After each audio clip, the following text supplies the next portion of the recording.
experience, like just being part of this X-Files phenomenon, Chris? Because you've been in it for a while. Yeah, I have been in it for a while, off and on. Um, it's a great experience. It absolutely is. It's it was kind of a little cultural phenomenon, the X Files. So A little it's bit. it's fun to have my toe in there. I went to what did I go? I went to an X Fest. I think that's the last sort of A couple years ago, yeah. fan thing I did. X Fest two, Yeah. uh, and was last year, and I had a great time. I really did. It's great hanging out with the fans and hearing what they have to say. Absolutely. How does it feel like being part of that? Like you are Spender and you're the Great Mutato and you're CBG, like you're a huge part of that. What does that feel like? Well, it beats being an actor in a church basement. I'll tell you that much. I've done enough of that stuff. So it's very nice to get a bit of recognition and to have something to be in something that's super popular. It's Working on X Files is just one of the biggest treats of my career. Absolutely. I mean, going to work was always a joy. The people were fantastic. Their attention to detail. It was fun to be part of something where people were actually, appointment television. They were curious as to what was going to be happening next. I was curious. I had no idea either. So, There's a couple questions like that I came up with. Like you started as Spender, that was your original position. Then you became, in season 5, you were the Great Mutato. How did that happen? Like, did you? I mean, I'm assuming you auditioned for the original role of Spender, and how yeah. did the whole Great Mutato thing happen? Well, I read for, so the first part I played was the cigarette smoking man when he was younger, Right, right? So, in Musings of a Cigarette Smoking Man. So right. I met Mr. Carter then and uh, worked with him on the episode. And then I got a call to come in to meet with him. And it was just the two of us in the room. And he said, I want you to read something for me. I've got an idea for a piece. And think of this guy as, think the Elephant Man, and think dignity. Those were his directions. And he handed me this speech, which is what the Great Mutato says toward the end of the episode. And I just gave it a shot, just trying to figure out what he wanted. And I loved working on that show. It was awesome. It was the makeup was extraordinary. Those makeup artists. We spent 6 hours a day putting that on. And so, really, you had to sit 6 hours before you even got onto the Six set. hours. I would show up on set around 3:30, 4 in the morning. There would be like just the makeup artists and some poor PA making coffee. Thank you very much. In there. then we then we sat in the makeup chair in the dark, and here we go. And they started their process, and it was fantastic. I mean, there was on the one side of the head. There's two heads. Right. One side they had a mechanical jaw, and there was a little motor in there, which they operated with the joystick. When they used the joystick, though, I couldn't hear anything because it was going.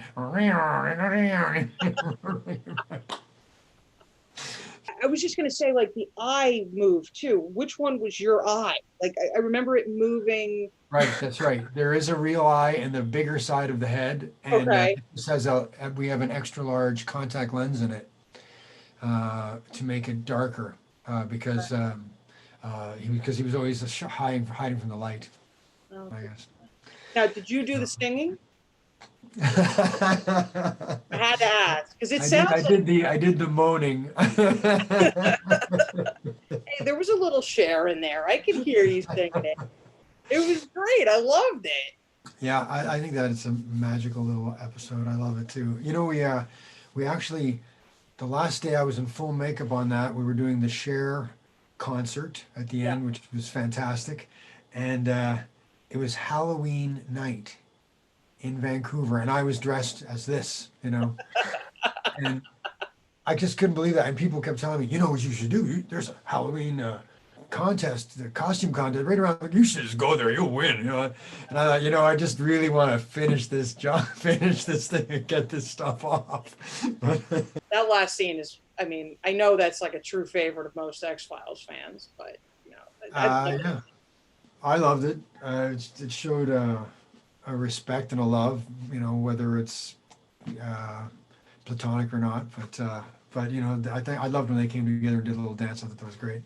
Now, what Uh, did you guys think? I remember reading with that episode that there was a thought that Cher was actually going to be in the episode. Did you guys know about that? That she wanted I to, and there was like a scheduling conflict? That's what I heard too. I heard that was true too, and so they got someone who was really good. I mean, Oh, yeah, she was great.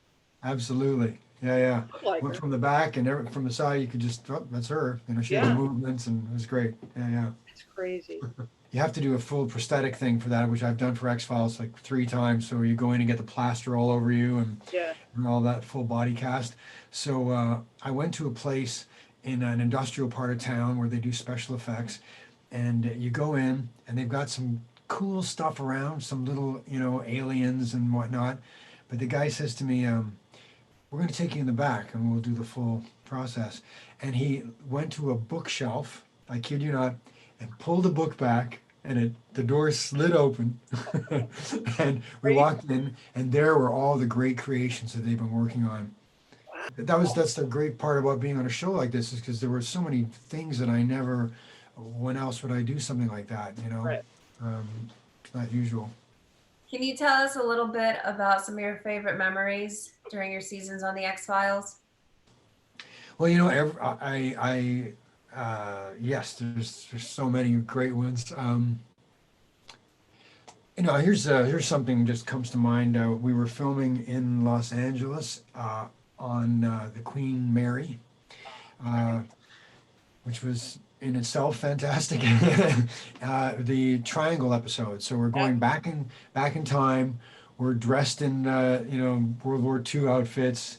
You got the hairstyle. Everybody looks fantastic, and we're on this beautiful ship, which was quite stunning. I've never been on a ship quite like that.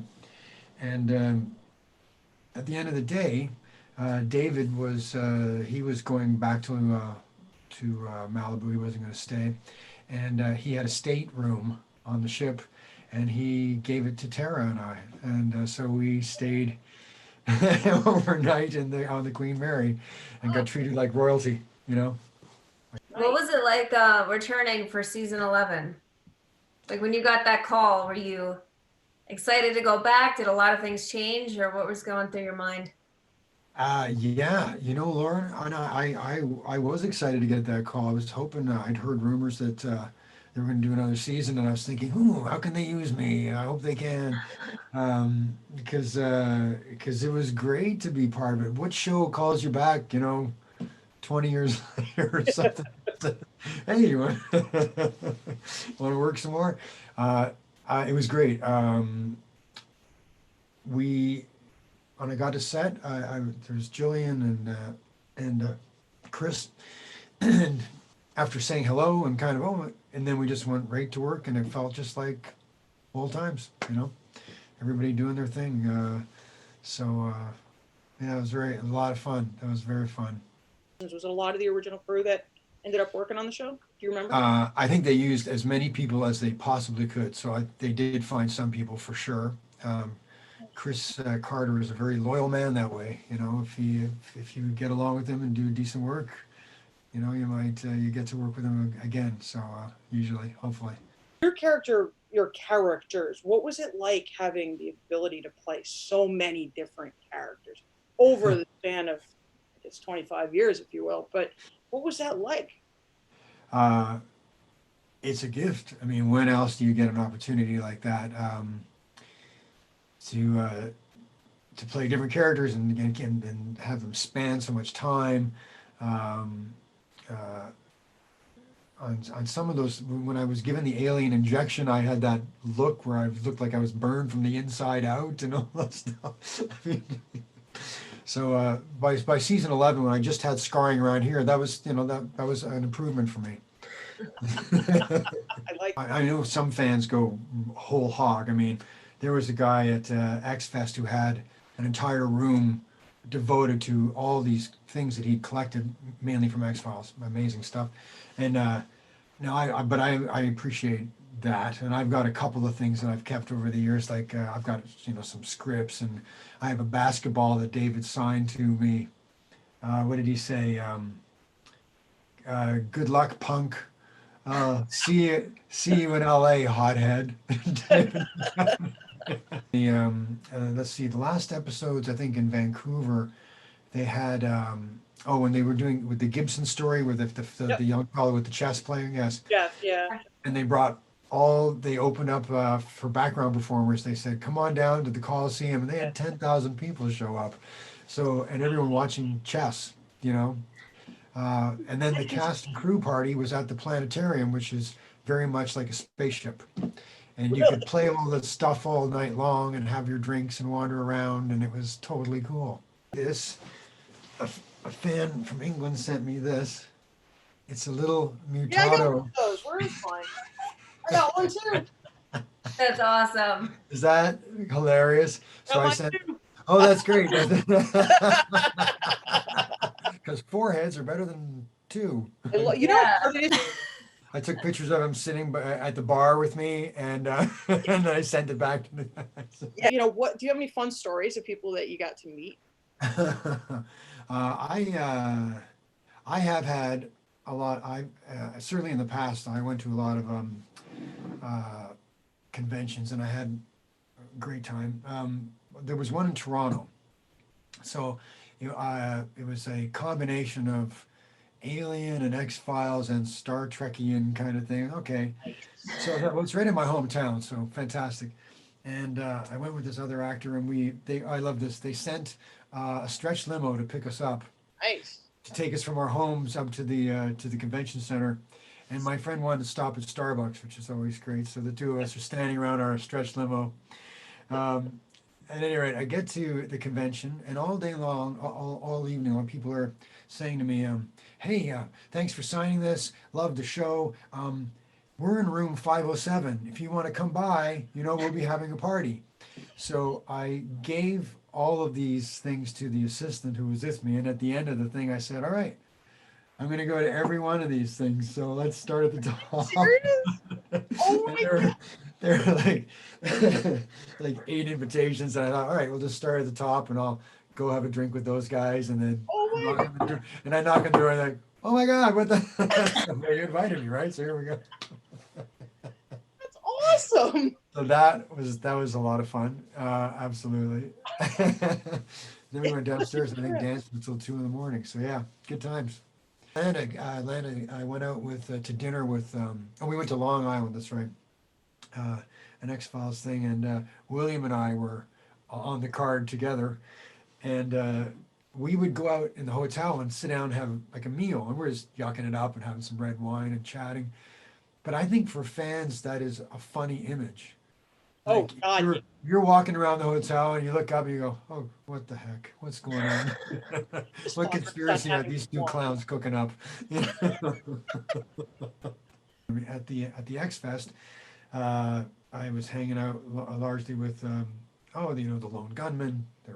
Dean's always a blast, right? He's a lot of fun. I mean, that guy's fun. So we would sit in the hotel bar and just wait for people to come in and say hello. And so Nick Lee and we'd hang out, and everyone was great. If you could say something to the fans of the X-Files from the past 25 plus years, what would you say?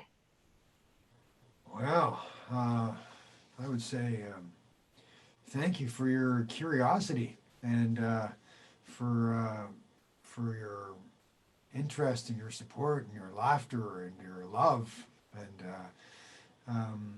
I think that it's a show that has it appeals to a wide range of people, young and old, and I love the fact that people would get together and watch it in little groups and on like on a Sunday night. I think that's fantastic. So here's to you, X-File fans. Thanks for everything. For lack of a better word, the show was put together with a lot of love and a lot of care and a lot of respect for the process, and I think that comes through in the quality of the show, and then probably comes through in the quality of the people who enjoy it. So there you go. Like, what it is about the show that people just, I mean, 25, 27 years later, people are still starting to watch. Like, we've been around for 27 years, but Yeah. like people who are 15, 16 years old, hell, the kids I used to babysit for started watching it. You know, what is it about it that just drags people in and just kind of grabs you? Because it's, you know, it's different. It's sci-fi, which, you know, is a Oh different. yeah, but I think it's because of I think largely the relationship between Mulder and Scully, uh, their chemistry, the performers and the characters. You you like them together as a unit, and they're traipsing through the mysteries of the world. And so we're all curious. You know, they're good guides through that crazy world that we all want to visit.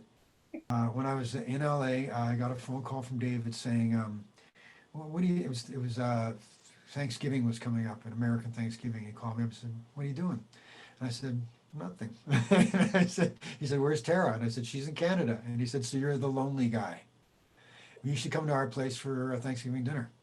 I'd never been to his place. I thought it was very kind of him. So thank you. So I drive out to his place, and you never know what to expect. But it was a family gathering.